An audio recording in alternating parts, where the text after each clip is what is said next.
Hey, welcome back to the videos. This is the third and last installment in the Understanding the Capo series. In the previous video we looked at using the capo to transpose into the key of D using a more familiar position. So let's carry on with that idea and play in a couple of other keys using the capo so you can get a little more insight into how that works. Now, just as we did playing in the key of D with the capo, we reused a more familiar position to many players, which is the C chord position down here in the first and second frets. And the capo allowed us to transpose those licks, rolls, and ideas that we were familiar with from C and transpose them to the key of D. And remember, I'll say this again, even though you're capo, the chords that you're using, the shapes may be altered slightly by the capo, but the name of the chord is always the same. So if you're playing in the key of D, even though you're using a capo and you're reusing a C position, you're still playing in the key of D. So that's actually just a modified D major chord. So keeping that in mind, let's explore a couple of other keys in this concluding video. I want to look at the key of F and the key of E. And yes, you can play in those keys without a capo, and I do that on a regular basis. I love the sound of both of those keys uncapoed. But there are times when you may want to play out of a different position and get a slightly different tone out of the banjo. So let's look at F and E as key changes with the capo.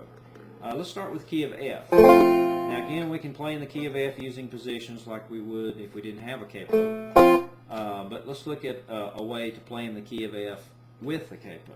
Now I'm going to take my capo, center it over the third fret, which is obviously a B flat bar chord position. Make sure my capo's centered correctly, not too far behind the fret and not directly over the fret. And then I'm going to capo up to the B flat spike. Now in this instance, what the capo is doing for me is allowing me to reuse a D chord position. And let's use the old zoom feature and see if we can zoom in on that hand there. Now let's try to stay in the camera shot. Let's roll up a little more here. Okay, so you can see that the capo's at the third fret, which is a B flat bar chord position, and it's intersecting my D chord, but I'm not going to be playing anything right here for F. What I'm going to do is take this D chord shape, and the capo will allow me to move that chord shape up to the 5th and 7th frets, which looks like the same D chord you would play here. It's the same chord shape, same fingering, but again, if we go back and think about what I mentioned in the previous videos, chord shapes are not impacted all by a capo, other than the capo may intersect some notes. It may cut a chord in half or cut it into partials just for the fact that it's in your way. But if you look at where I'm playing this F chord, here's your first position F chord, right? F shape. But I can't use it now, obviously, because of the capo, but just for illustration purposes, there's my F chord in the first position. Here's my second position F chord.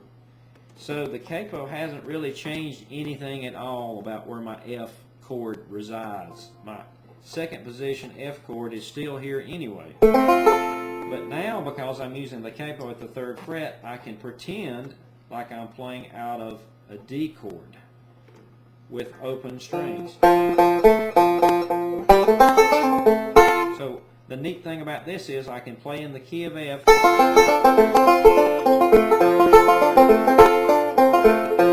just as you do when you're playing out of a D chord position in G tuning here without a capo. Sometimes the 5th string can sound a little funky. Well, then I can uncapo the spike at the B flat position and go all the way up here to this C position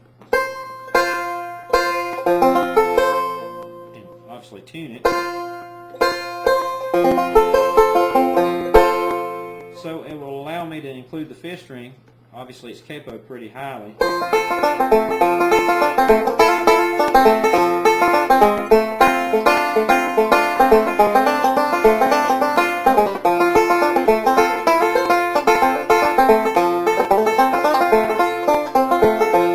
So again, what the capo has really done for us is it's become an open string machine again. It's allowed us to have some open string voicing. We can leave the 4th string open, and we can fret it just as we would if we were playing down here in a D chord, uncapoed, in G tuning. So I know it can be a little confusing when you try to take all this in, but what the capo is basically doing is moving the nut up here, and it's allowing you to have open strings and play in a position that may be a little more familiar to you if you're used to playing in D chord shapes a lot on the neck, or playing D licks, like, which is a standard D position Scruggs lick. It will allow you to free up a couple of fingers.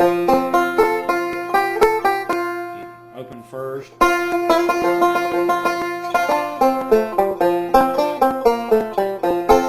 So in essence, it's allowed you to move a more familiar set of licks up to a higher position. But this is still the same old F chord that we've always had. Nothing's changed about it.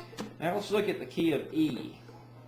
The key of E is one of my favorites. And let's uncapo the 5th. So normally if I wanted to play in the key of E, I would just go at it like this, with no capo.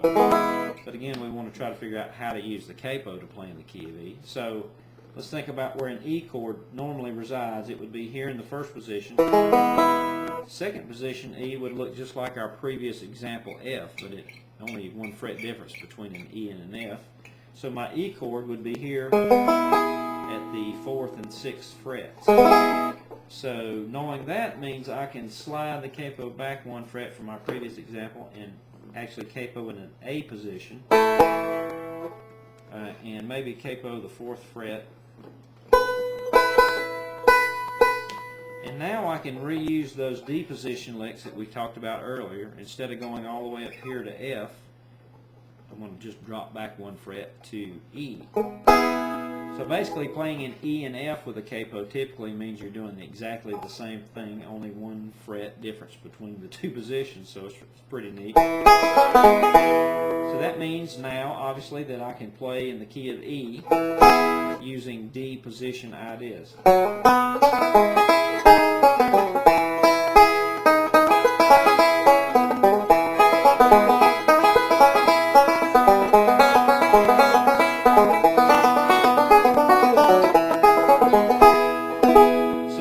Transposed to the key of E with using a D position. So if you can keep that in mind, you can now use the capo to play in the key of E and the key of F with the capo and reuse positions that maybe are a little more familiar to you. But this is something I always tell my students also: don't get in the habit of automatically grabbing the capo. If you really want to become more familiar with the fingerboard, use the capo the way it's intended to be used, which is just as a tool to give you more open strings, to give you some more sound options. But if you're only using a capo because you don't have any other choice, so if somebody mentions let's play in the key of F, and you can't play in the key of F at all, or even conceive of playing in the key of F without a capo, that's not necessarily a bad thing. If your goal is just to play and have fun, and you're okay with that, that's good. But if you really want to be able to play the entire length of the fingerboard and not be dependent on the capo, then you need to find these chord shapes in their natural positions, memorize what those chord shapes are, and remember that when you use a capo, those chords are still in the same places, they're just being modified slightly. So playing in the key of C, we could capo at the 5th fret and play out of that position, and you'd be playing similar to the way you'd play an open G. You can play in D at 7. The sharp and flat keys like B flat, A flat, C sharp can be played as bar chord positions. And the F, the examples I showed you are just one example of using the capo to play in E and F and D. There are other places to do that, but those are the ones that most players are familiar with. So just remember to use that capo as a tool. Don't use it as a crutch, and try to remember what you're doing. Think on your feet while you're using that capo, and it's a handy gadget to have, and it'll be your friend. So I appreciate it. See you next video.